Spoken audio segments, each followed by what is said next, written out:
and some people will still be streaming in, which is fine. We are a remote place in Europe, it's Brussels, I mean, nobody knows what it is, so it always takes time when we have an awful kind of traffic. So the first 3 rows are specially designed.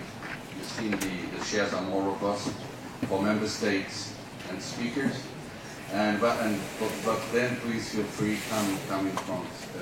It's up to you there. Just 2 warnings. We will start first with the introduction, so we'll be welcomed by the director of the INEA, of the agency, that's Dirk Peckers. He will welcome us all officially in 30 seconds. And then we'll just carry on with the institutional speakers. And next thing is we'll move on to the industrial speakers and to the issue as at stake. Just 2 warnings on this. First of all, you'll be recorded. Is that okay? Well, if somebody does not want to be recorded, we have some special masks that you can put in your face. Then you'll come out as a blank in the thing. We were planning to have a video streaming. It is not, unfortunately, it was not possible. We'll promise you that next one you'll be live in the web, but this one will be relayed in 2 hours or 3. Will be already in the web. There won't be any coffee breaks. Okay, so just please feel free whenever you feel that you have to walk out or help yourself with coffee, but we will not lose our time with a coffee break because we know it's terrible.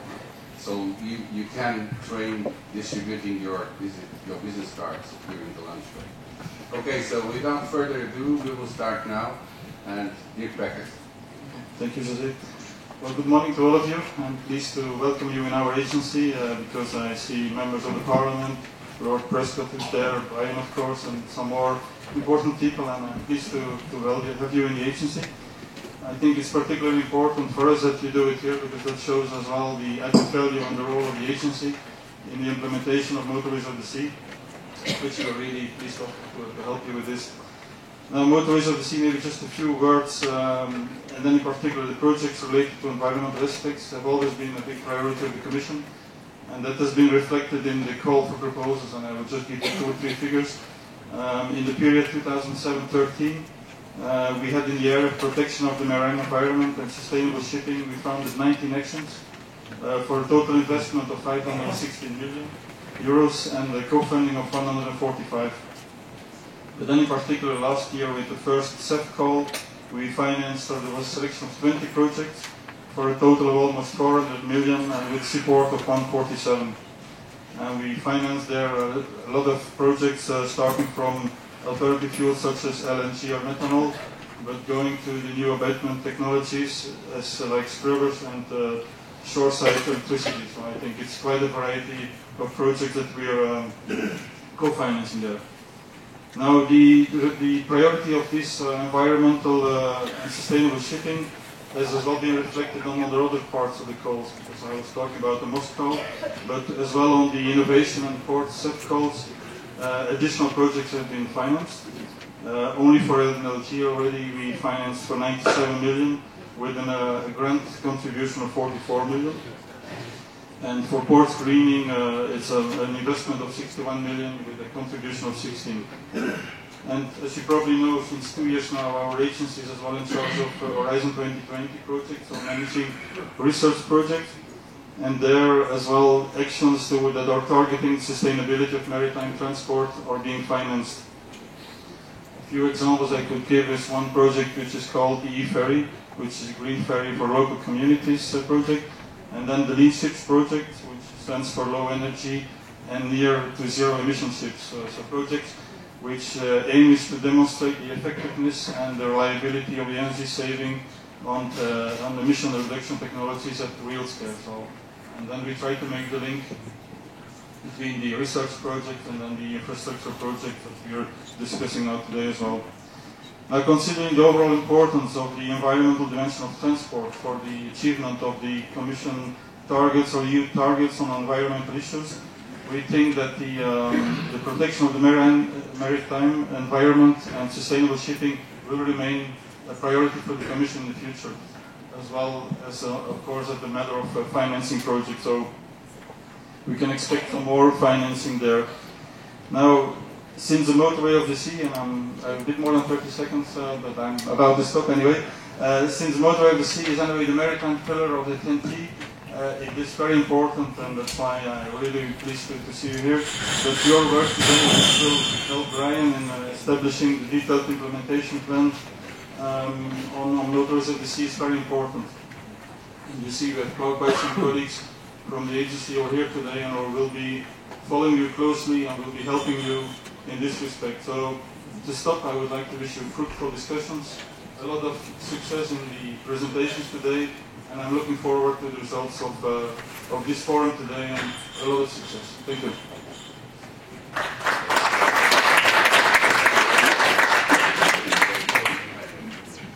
Well, ladies and gentlemen, while Jose does his meeting and greeting bit, I'll take up my spot just briefly to welcome you here today. We've got a full day for you, deliberately so, in which we look at all aspects of the environmental strain that we have on the motorways of the seas. You will recall that we have the three priorities: environment, the logistics chain, and the human element, we call it the safety at sea and so forth. And this is the first of those of three forums that will be held in April and May, in which we are looking at the environment. We have Claudia, who's a member of the European Parliament, to give us the Parliament's perspective, because not surprisingly, you would hear I've been very keen to involve the Parliament at every turn. And Lord John Prescott from the House of Lords in the United Kingdom, and because John's a personal friend of mine, and also what's very important about John was he led the EU delegation at the Kyoto climate change when all this was started and we got our first agreement. Then Michael Cranmer, who can't be with us, but I think we've got a message from him. Carl Carlson with the Zero Vision tool, and Arios Paspatis, I can never get some of these names, so forgive me if I get them wrong. Sustainable corridors and environmental key performance indicators. It seems to be the buzzword, key performance indicators, so we've got to have them as well. Klaus Berglund is a ship owner, global strategy for environmental shipping, and Joha Koitala is the protection of marine environment and industrial vision. Then we're going to have a session in which we look at the different projects. We've got JB Van Es, who's doing LNG in Rotterdam, Ionis, who's doing Poseidon Med 1 and 2, EVA, with the game for Moss, and CO2 compensation in ports. Then we're going to give you a lunch, and then we will have Per Stephenson, methanol. Where's Per? Yeah, I remember seeing Per at the 10T days when I was sold on methanol by Stenner, and his little, I suppose everybody's got now the little lapel badge of the molecule. Yeah, and he's, yeah. I've got 4 at home. Yeah, we're going to marine fuel of the future and scrubbers closing the loop. Klaus Hershey's the pilot implementation of LNG propulsion system in the Barents Sea. Christos Kousakis is electrification in shipping. That's another alternative. And Paul Woodall, environmental complements and upgrade of motorways of the sea. And then to finish it all, I'm going to let Jose loose on you. But, you know, you can go to sleep there. So, well, welcome to the first forum. And we're here to prepare the detailed implementation plan to be submitted to the European Parliament and the Member States. not forgetting the member states, on the 15th of June. And we're here to listen to you. I'm here to hear what you have got to say. You have a chance now to present your views, and in the 2 subsequent forums, which will help me formulate a detailed implementation plan, fine-tune it, whatever you want us to do to it. And it's important for Europe, as they're designed to improve the sector that represents, never forget this, 75% of international trade and 40% of internal trade is maritime. So it's a very important sector to Europe. You know, we go on about it time and time again, but it's a fact that without the maritime sector, we'd be lost in Europe as far as logistics and transport is concerned. So we're listening to you, Europe is listening to us, and the Motorways of the Sea is starting this voyage on my watch, and I hope I'm successful in the end result. So welcome everybody, and I wish you a good day. So now then, we go to the... Okay, we're swapping rounds on the next jump. We go to Lord John Prescott, Member of the House of Lords, on climate change and impact on shipping and ports. John. Can anybody hear me speaking without this? Right. Work out. First of all, I'm grateful to have the opportunity to address what is quite an important conference. Now, I know you've been working for about 20 years on this transport network. Britain has not always been your greatest contributor, and I'm bound to say that, of course, I think now we are more European-minded, and I believe for many reasons we'll win the coming referendum. And your conference emphasised that it's important in a global world to have a big European contribution, because without that contribution we would have not got the Kyoto Agreement, where much of this is now beginning to have an effect. I welcome this opportunity, but I must say, only a day or so I was given this document. You know, the fear of a speaker who's worked out a speech, then reads a document saying everything you've said is a fear I think every one of us had. So thanks very much for Josie to doing that. And I'm desperately now trying to cover some of the arguments that are involved relevant to what I want to make as a contribution about the Humber and the corridor. So I'm pleased to be here. Perhaps with, I should say, of course, I'm delighted to be here with Brian. We were both elected, we were members of the European Parliament. He wears rank on me because I was there when it was an unelected Parliament in 1940 and 1997. No, let's get this right. Back in 75, Brian came in with the elected outfit, which I never chose to do. So we have that experience together. I've always been in the integrated transport system as the Deputy Prime Minister under Tony Blair. We began to integrate some of our own transportation system. And I'm here, of course, as a European negotiator, seeing what we were doing and starting in Kyoto. I think the important thing is climate change now is much more important than it was then. Why? Because the science wasn't accepted. The science is pretty well accepted. The fundamental difference between Kyoto, which dealt with industrial countries, is this one is the world. It's global. It's 180 nations and is accepted the science is having an effect on climate change. Now that means we are introducing into the argument of our transportation systems a criteria which is now climate change. And the interesting point then becomes, which I will review with your point, we're trying to work on what are the economic implications for our economies, and especially transport, from a criteria used as climate change. We've emphasised efficiency, effectiveness, and that dominates much of our innovation and developments in our economy. So if you're going to accept there has to be a limitation of carbon because of the consequences of science, then you are beginning to make major changes in your thinking, and it begins to affect the economic implications of investment, and particularly in transport. So really, since I've had this document, I'm trying to talk more relevant to some 1 or 2 points I want to make, because I think, again, this document is an excellent one, Josie. I think everything, and I couldn't see anything was left out, except the Humber, which I want to say 1 or 2 words about. And that Humber then, within the context of the transportation system, we want to say we'd like to be in on the system.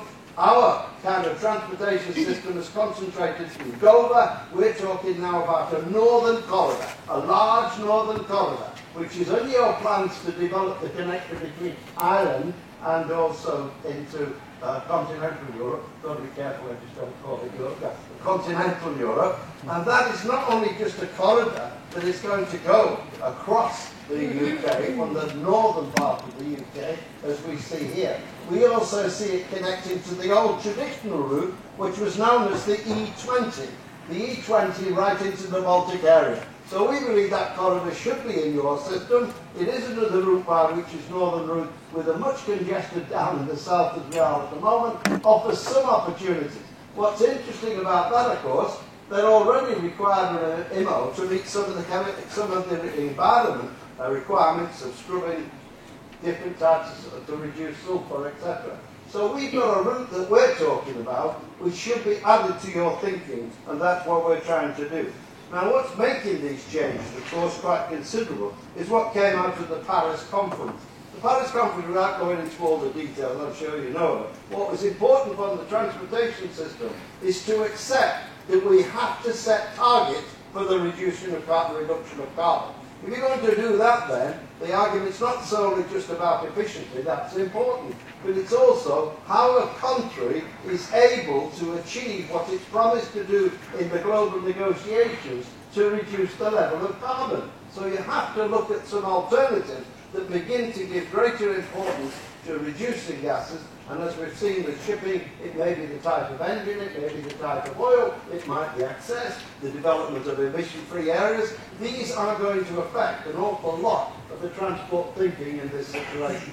But Paris then did the important thing of making point. One of our big arguments from Kyoto was it going to be legally enforceable?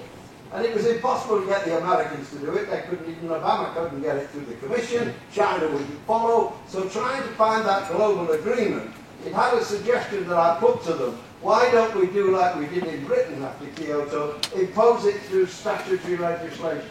The community is now accepted. Not only is there need for a target, but it has to be enforced within our legal framework. Now that's quite important because you're required now to do something, not because you think the environment is an important issue, it's because we have globally and European decided there will be what we call the independent national delivered contribution. The Commission have accepted that. It is now part of our policy, and I welcome the fact that you are having this discussion here now in order to determine what is the European IDMC.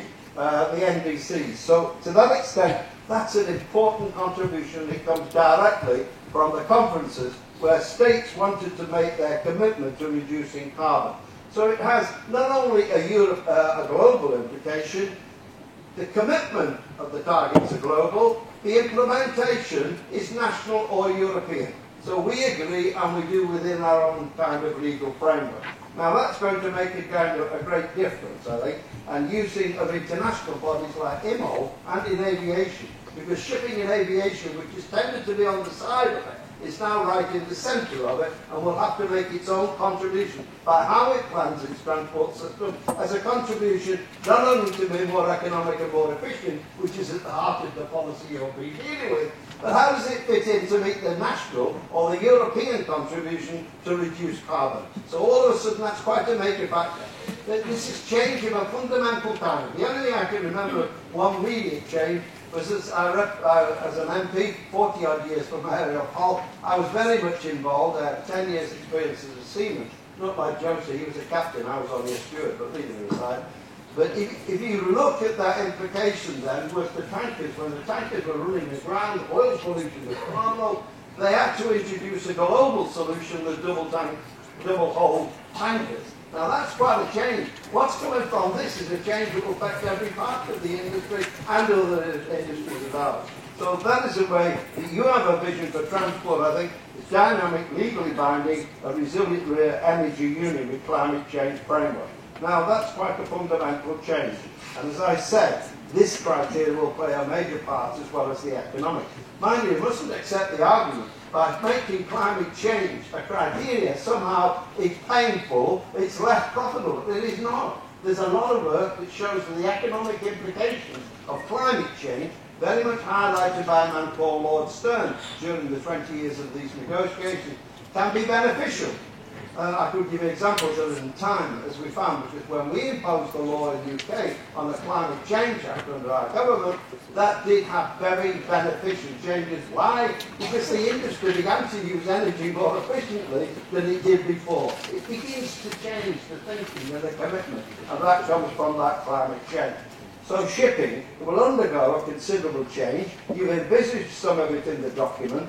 I am old, the international body is going to have quite a change in that, and as the document points out, whether it's the engine you're using, the oil you're using, or how you fuel the engine, or the route you're going in, or the even kind of areas you can't enter if you haven't got the right emissions, are changes already underway, highlighted in the document and a part to play. So that's what the climate change has done and made those differences. Now, this conference is very important, and you're well ahead of anywhere else, and quite frankly, it's unusual in the sense because Europe has led the way on most of the climate change. We wouldn't have it if it hadn't been Europe making a difference as a global body, as a continental body. Many were against, but Europe kept its faith and wanted to change.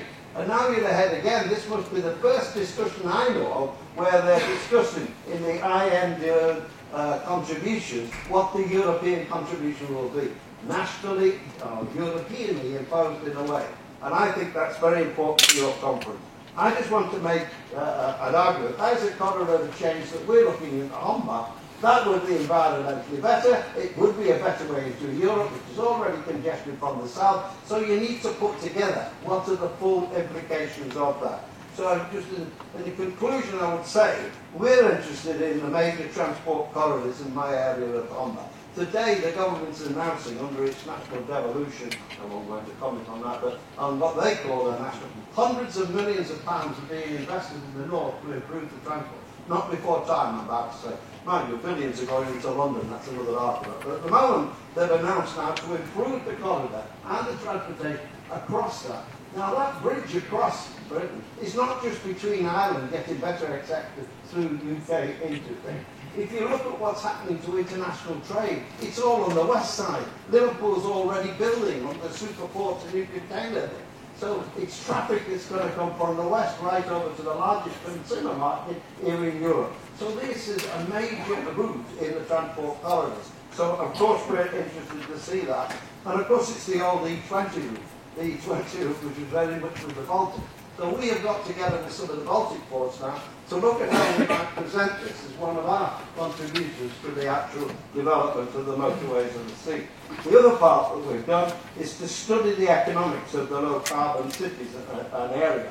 In the last few years, 4 years, we've produced this report by 4 of our universities which says the economics of low-carbon cities and the Homba.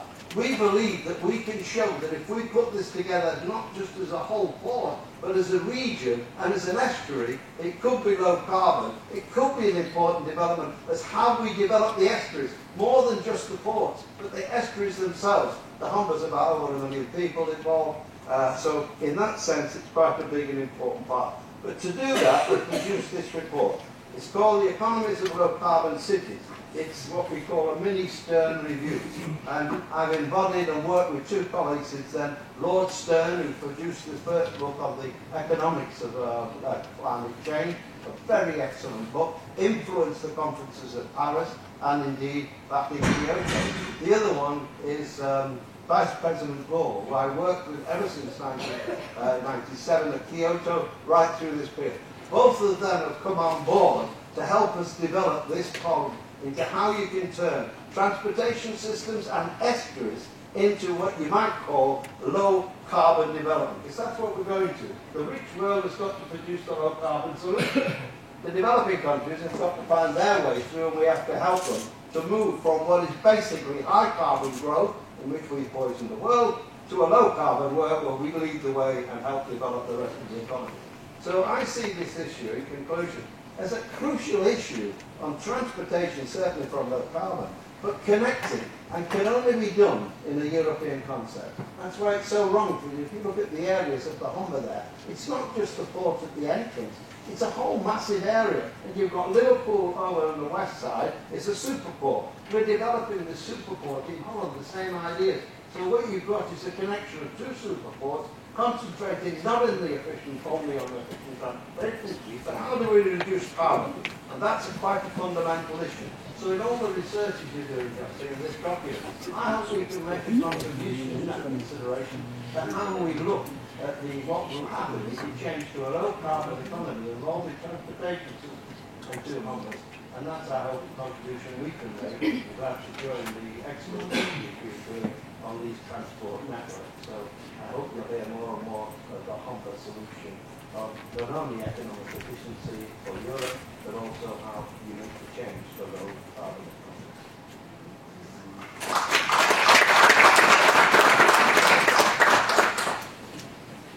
Thanks, John. Now we go to Claudia, who's Montero de Aguirre, who is the member of the European Parliament, I think from the Azores, Madeira. So, Claudia.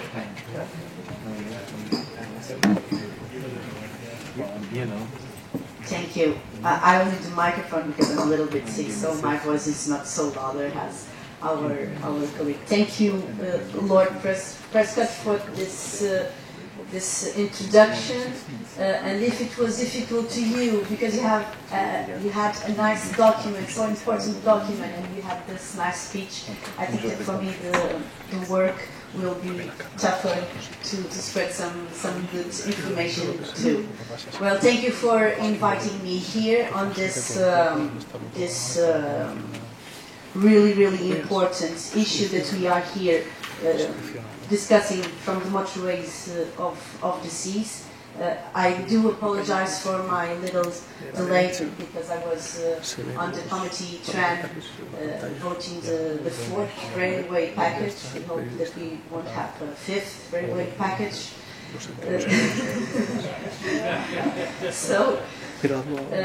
Well, it is, as I said, an honor to be here and to address this panel of motorways of the seas, especially regarding on this environmental issues. We know all that it's time to put further the concept of motorways of the seas, and as it was said here, to promote green, viable, attractive and efficiency-based transport links integrated in the entire transport chain. Well, as it was also said, fighting climate change by reducing maritime CO2 and take the advantage of our unique maritime geographic configuration should be our cornerstone. Well, as it was said, wrongly, but I came from Portugal. I came especially from Madeira Island, and I think that we can look also in Portugal, and Europe also could look to Portugal as an open gate through Europe and for Europe, or to both ways.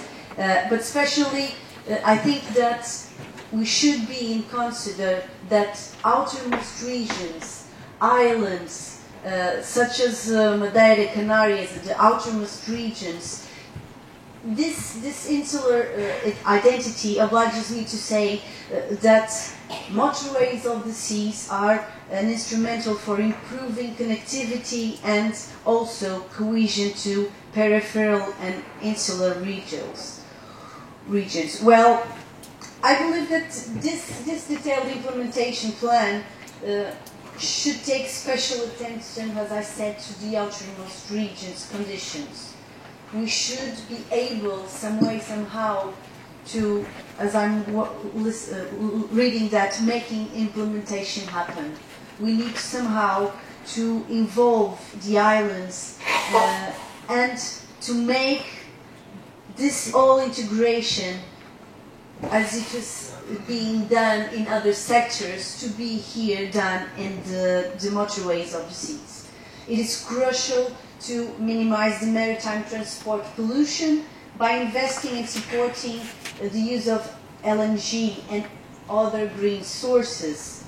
We need a greener maritime transport for our fleet of vessels to, of course, avoid establishment of new secas in our seas.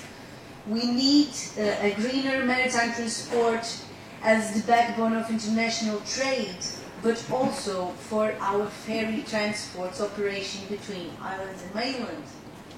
We need greener maritime corridors to protect our seas and our coastal and maritime regions. So this is time to decide, this is time to have the plan to implement and to make it happen. And we need to put in practice concrete actions in this plan. Being aware of the importance of the motorways of the sea for our regions, I presented some time ago a preparatory action entitled Smart Port City, where it was a little bit thinking on the concept of the smart cities, but in this case regarding to the ports. Why don't we put the importance on the ports so the cities can be built from the ports, creating more and more competitions from our ports. This action call for innovative solutions for reducing the greenhouse gas emissions from ocean shipping, but also from port operation. And secondly, in this action plan, it was considered the use of renewable energy and improve energy efficiency. Well, I came here also to say that we can work together on this by presenting new pilot projects and preparatory actions for the next 2017 budget, and that's why I'm here to show also my availability as a member of the Parliament to discuss, to hear, to learn, to have some more ideas, so that we can also put in practice. Why not in this field? Like we have made in other sectors, we need a network of smart port cities, of course embracing this concept of motorways of the sea. We need a maritime space without barriers and for reducing asymmetries, of course, between the European islands and mainlands. It was and it is being a real pleasure to be here to understand a little bit more, because if a lot of the participants that are here have a lot of years working on this, I am a beginner on this legislature, and I want to work a lot regarding this issue. So I think that these 3 forums that will be held will be for sure very, very important to create this implementing plan for contributing to a better Europe, to contribute for good connectivity between island, mainland, and of course to be a stronger Europe regarding to our coastal areas and our maritime and coastal potential. Thank you so much for your attention.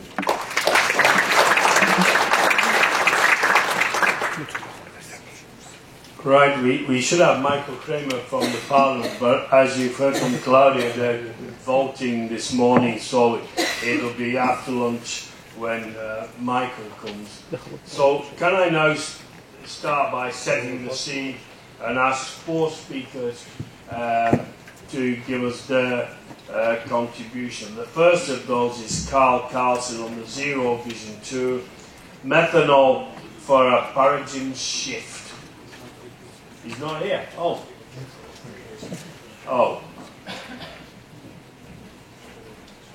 Arilus, can you take over? Arilus, can you? Well, you all know that we can press Swedes, but once in a while they cannot cope with that.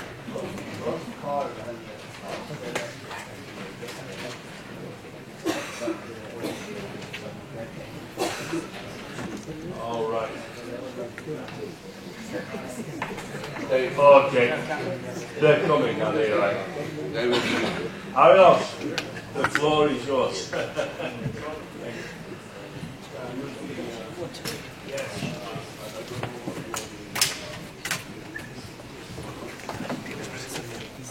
Do I have to do this?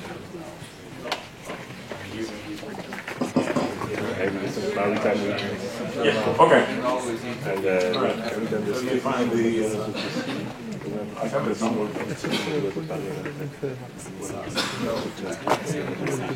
We are looking for it until we are looking for it now. The thing changes a little bit, so please feel free to intervene. To make there will be a space for questions and answers after each one of the presentations. That should be seen as a key industrial keynote. We'll have a different number of points. We are quite flexible, so some of our guests cannot make it, they are late. They cannot make it at the time it was scheduled, but they will come in. So they will just take over.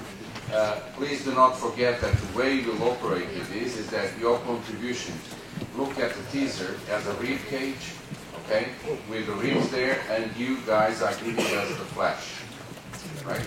So please give us the contribution of your knowledge. We'll pick up also on the existing projects. We have already 80, as you know. We'll have probably 20 to 25 more now, so you're part of the B community. That is now the captain is being handed, the captaincy is being handed over to Brian. Is really not the captain, he's a commodore to fit in with his lieutenant colonel rank. We will be using this to try and find the resources that maritime shipping and ports really need to be developed. And this is quite important. We are already going on 1 billion, but the second is more. Are you ready? Okay. Okay, so thank you, and thank you very much for inviting me in this forum. So what I'm trying to do is give you a small brief presentation on environmental KPIs for the motorways of the sea. And the basic question here is what should be the criteria by which we